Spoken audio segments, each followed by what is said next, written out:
शेतकरी बांधवांनो, मी गुलाबराव खंडागळे, तंत्र समन्वयक, नानाजी देशमुख कृषी संजीवनी प्रकल्प, संभाजीनगर।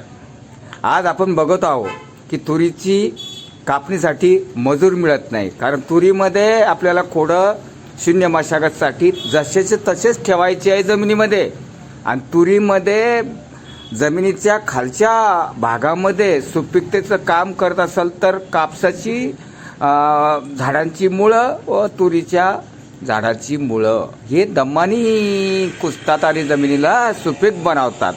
म्हणून आज आपण बघत आहोत की नवीन असं तंत्रज्ञान आलेलं आहे, आणि त्या तंत्रज्ञानामध्ये आपण हे एक तंत्रज्ञान स्वीकारू शकता। 2 मैलांना काठी धरलेली आहे, आणि जो कटर करतोय तो कुशल पाहिजे, हुशार पाहिजे। तिथपर्यंत मैलेपर्यंत, ह्या मैलेपासून त्या मैलेपर्यंत गेला की कटर बाजूला घ्यायचा आहे, आणि सारख्या आकाराचे कापल्या जातात। तुम्ही अजूनही खालून खरडून कापू शकता, आणि अशा प्रकारचं एक तुम्हाला म्हणजे व्हिडिओद्वारे दाखवण्याचा प्रयत्न मी करत आहे। आणि शून्य मशागत तंत्रज्ञान संभाजीनगर महाराष्ट्र राज्यामध्ये बऱ्यापैकी आता शेतकऱ्यांनी स्वीकृत केलेलं आहे, आणि स्वीकृत करून